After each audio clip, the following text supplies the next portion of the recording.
I may have been wrong about the Iran war, the conflict, and everything else that it could mean. I predicted that this would take no more than 6 weeks. I'm seeing indicators that we are going to blow past that. And if we don't choose diplomacy, focusing back on us Americans, this easily could spiral and become GWAT 2.0. We're seeing a lot of indicators that the ships are not able to get through the Strait of Hormuz. We're going to start spending more money on this war and conflict. And I might have pie in my face, but I want to be right. For the sake of all of our pockets, I would love to be right. First off, ships passing through the Strait of Hormuz since the beginning of this conflict. We did our first strike on February 28th. So we take a look at 2 days prior to that, February 26th, 132 of them. No need for me to read all these to you, but I just want to indicate that literally as of so far today, the end of the day in the Strait, no ships passed through. Yesterday, one ship passed through, which makes us wonder, like, why are oil prices and gas prices going up so much? They're going up a lot, and it's really even affecting like my little pockets as well. I filled up my truck today. I didn't even fill it up. Let me rephrase. I put $50 in my truck today. I got 13 gallons, which is a steal here in Texas at $3.69 in the Dallas area. But if you go to other places, $50 you ain't getting nowhere near 13 gallons of gas. The prices spiked. Right now in real time as I'm filming this video, they're $94.50 for crude oil, but they jumped as much as $114 last night. They were $89 like earlier this week. Before this conflict happened, they were easily near $70. So we're just seeing nothing but our pockets get affected by this. And we're wondering to ourselves, like, why would we pay more money if we're literally energy independent? Which I think is technically true. Why would we pay more money? Oil companies are the ones that are drill, baby, drill. They're the ones that get the permits, the leases, the permissions to tap and drill for these oil rights.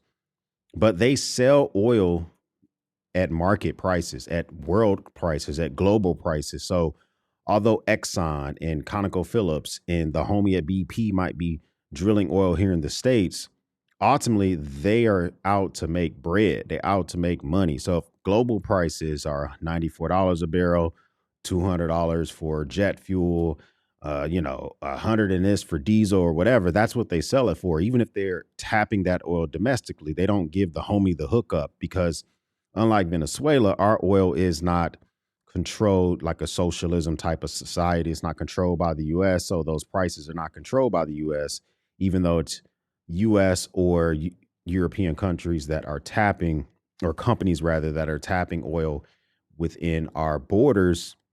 They still sell at global prices. That's why we're paying the higher prices. That's why the prices continue to rise. We're seeing like more indicators all over the place that Israel is ramping this up in some places such as Lebanon. They're ramping this up in Iran. We seem to be ramping this up as well. You ever heard the term danger close in a war movie or anything like that? This is like the definition of danger close. What happened to a reporter in southern Lebanon today.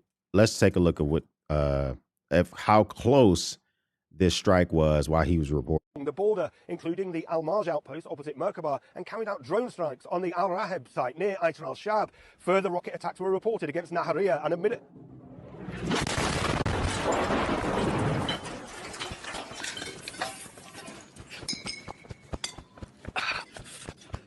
Fucking hell. I think he literally had the same response I would have had. Bro, that's danger close. That just shows you that there's so much more to this than just what's going on literally in Iran and versus US versus Israel, et cetera, et cetera. But what do we hear at the very beginning of this? Why do I think I could be wrong about this? Day one, we heard from Israel along with the US. It's only going to take a couple days. Not going to take very long. Day 20, we literally heard today, we need about $200 billion if y'all can go ahead, come up off that bread, which is like a true statement. We're starting to see reports today that we're estimating that the Pentagon is seeking $200 additional billion on top of its current budget. We have a budget of about $1 trillion for the Department of Defense, Department of War. Now they're seeking a $200 billion supplemental specifically for the Iran war. Man, I could just so many things in my little American First brain. I can imagine $200 billion could be helping out here at the crib. But listen to the Secretary of War, Pete Hegseth, talk about, how much more bread it may take. $200 billion. I think that number could move, obviously. It takes money to kill bad guys. So we're going back to Congress and our folks there to ensure that we're properly funded for what's been done, for what we may have to do in the future, ensure that our ammunition everything's refilled, and not just refilled, but above and beyond. I mean, President Trump, as he said, rebuilt the military in his first term, didn't think he'd use it as dynamically in his second, but he had. So a dynamic use of the arms that we already have, a whole lot used. I think we used $35 billion worth of munitions in the first 5 days of this war. And we not only want to replenish the stuff that we use, but we also need to be prepared for what we do in the future. The future part is where I think I might be wrong about this conflict altogether. We're also seeing reporting from multiple agencies, first reported by CNN, that for the first time ever, one of our super jets, super fighters, the F35, was hit by what looks like a heat-seeking missile, but I'm not 100% sure. I guess an investigation will happen. And for OPSEC purposes, I think it's smart that we don't 100% spill the beans of everything that happened to one of our possible fighters. But it was hit and it was forced to make an emergency landing. These 5th gen jets cost upwards of $100 million each every time we make one in coordination with Lockheed Martin and Raytheon. It has to be made by different corporations skinning this thing together. This are our most elite fighters. See one of these hit by a possible heat-seeking missile is concerning. Here's reportedly the IRGC releasing footage of it happening. Is it true? I'm not sure. The only thing that could hit an F-35 like that would be a heat-seeking missile. It just seems so abrupt. And they did release the footage pretty quick. I don't know if it's true or not, but I guess we'll get more investigations. It is concerning if that's true. Big picture. Is this going to be a 6-week thing? I don't think so. I still want to say that the only way we get out of this is diplomacy. It does not matter if we reopen the Strait of Hormuz. If that happens through military force, I think Iran's just going to shift, and they're going to shift towards ISIS style terroristic type of warfare, popping out of random places and trying to hit troops that they can get a target on, hitting people with FPV type of drones, hitting us with short range standoff munitions, whatever that they can do, because we're now within their biting distance. And the only way this ends literally is diplomacy. It's going to take that for us to have an off ramp. Another example of why I think that's the case is that we just got a letter from the U.S. Treasury authorizing interactions with Russian origin oil. And as long as that oil was on the vessel before March 12th of 2026, you're authorized to do transactions with oil that originated in Russia. So if you're one of those companies or you're an importer or whatever, you got to April 11th, you have an authorization and you won't be in trouble for doing business with a sanctioned company. What does that mean? That means that at least until April 11th, we're saying that we have the ability to try to drive down oil prices. But April 11th would put us approximately 50 days into this, which is still within my 6-week guess. But this is going to be extended. My guess is that this is to cover their butts for the CFRs, for the code of federal regulations that are out there if you want to do business. But I think this will be easily extended. I don't think that this is just going to stop right now. Why do I think this will be extended? We seem to be sending more troops to the area, 2,500 Marines, plus all the sailors that accompany them on the 3-1 Mu. Plus, we may be moving other assets there as well, but Americans don't want that. So Reuters is coming out that 65% of Americans believe that the president will order a large-scale ground war. 7% support the idea. That is I think I'm within that 65%. I do believe that we will eventually see a large-scale ground war with Iran if we can continue down the same path.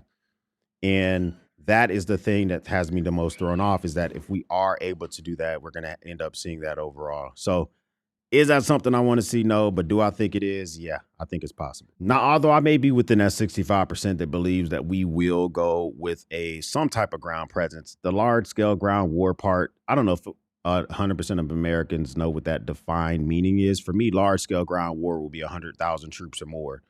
I don't know if we're at that point, but do I think it becomes a ground war? I think it already is one. I think that unbeknownst to us, Green Berets, Delta Force, and Navy SEALs exist as well as Marine Raiders. It's not like we're not seeing the 82nd Airborne drop in.